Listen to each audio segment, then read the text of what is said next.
La vie humaine est sacrée. Déclaration des évêques membres de la Conférence épiscopale nationale du Congo (CENCO) contre la banalisation de la vie en République démocratique du Congo.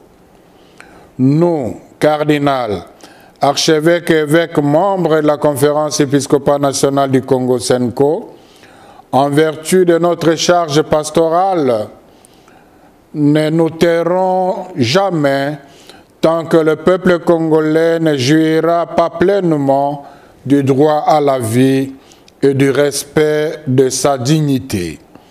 En effet, au moment où la nation est préoccupée par la guerre à l'Est et les affres du phénomène Mobondo à l'Ouest, il est saugrenu que l'on assiste au massacre des civils et au carnage à la prison centrale de Makala à Kinshasa. Constat. Il est plus que déplorable de devoir compter chaque jour des morts, des suites des attaques et bavures de forces de l'ordre et de sécurité d'une part, et de la négligence des services de l'État d'autre part. Il y a un an, le 30 août 2023, c'était le massacre de plus d'une cinquantaine de personnes dites Wazalendo, adeptes d'une secte à Goma par la garde républicaine. Récemment, le 15 août 2024, la nation congolaise a été endeuillée par le massacre crapulé d'une dizaine de jeunes du mouvement religieux Mbidi à Kilwa par certains éléments de forces armées de la République démocratique du Congo et de la police nationale congolaise. Le 18 août 2024, nous avons déploré la mort de 25 personnes, doublée de la disparition de 160 autres dans le naufrage d'une baleinière sur la rivière Lukeni dans le Maïndombe. Suite à la négligence des services de l'État commis à la régularisation de la navigation dans nos lacs et rivières. Alors que la nation est encore dans l'attente de la lumière sur ces événements malheureux susmentionnés et tant d'autres survenus à travers le pays, notamment dans les provinces de l'Est, spécifiquement dans le nord Kivu et en Ituri, et à l'ouest dans les territoires de Kwamuntu, au moment même où la nation est censée rendre des hommages dignes à Goma, à nos 200 frères et sœurs morts suite au déplacement forcé par les faits de guerre, les nouvelles provenant de la prison de Makala, ce lundi 2 septembre 2024, faisant état de plus d'une centaine de morts, dont un bon nombre par balle, de plusieurs blessés et des cas de viol parmi ces pensionnaires, oblige la CENCO à réitérer sa déprobation de la banalisation de la vie humaine en République démocratique du Congo. Nous condamnons sans ambages ces ignobles atteintes à la dignité de la personne humaine. Nous joignons nos voix à celles de leurs excellences, nos seigneurs les évêques membres de la CENCO qui, en vertu de leur charge pastorale, n'ont pas caché leur indignation et dénonçant avec eux les tueries perpétrées dans leurs milliers. À nos chers évêques et à toutes les populations de leurs diocèses respectifs, avec qui ils partagent les joies et les misères, nous exprimons notre grande compassion.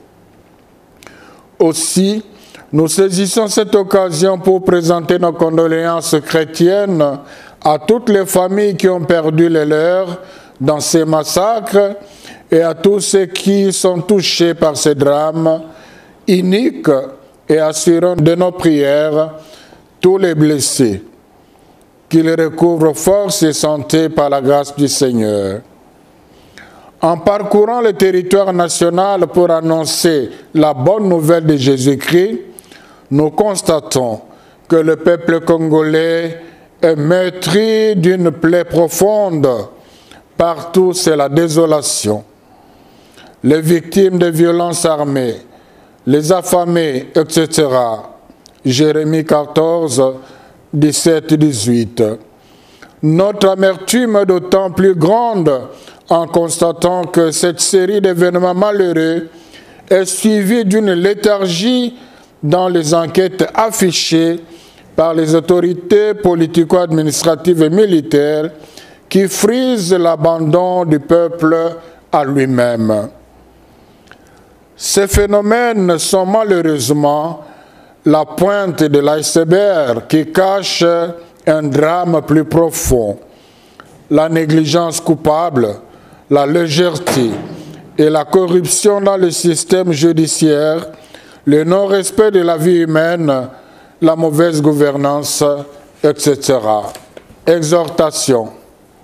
La vie humaine, don de Dieu, est sacrée. La dignité de tout homme, y compris les prisonniers, créés à l'image de Dieu et à sa ressemblance, doit être promue et respectée. Nous exhortons la justice congolaise au respect des droits des justiciables et des procédures qui réglementent les arrestations. Ceci pourrait en plus participer au processus de désengorgement des prisons mené par le gouvernement et éviter des incarcérations clandestines. Nous invitons ainsi le gouvernement à honorer ses propres engagements, surtout pour ce qui est de la construction de nouvelles prisons.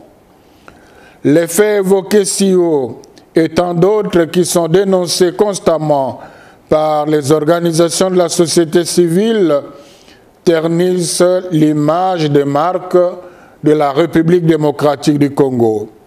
Cela étant, il importe que les forces de l'ordre et de sécurité censées protéger les populations se ressaisissent et ne soient pas ses propres bourreaux. La CENCO invite en outre les instances judiciaires compétentes d'engager résolument des poursuites judiciaires à l'endroit des auteurs d'actes de ces violations des droits humains sur l'ensemble du territoire national et de les déférer devant leurs juges naturels. Nous exhortons tous les fidèles catholiques ainsi que les hommes et femmes de bonne volonté, où qu'ils soient, de promouvoir la culture de la non-violence et du respect de la vie humaine, ainsi qu'à l'observation d'une citoyenneté responsable en veillant à l'unité et à la cohésion sociale en vue de la restauration d'une paix durable en République démocratique du Congo. Que par l'intercession de la Sainte Vierge Marie, Notre-Dame du Congo et Reine de la paix, Dieu protège la RD Congo. À la signature, Son Excellence Monseigneur Fulgence Moteba Mugalu, archevêque de Lubumbashi, président de la CENCO. Je vous remercie.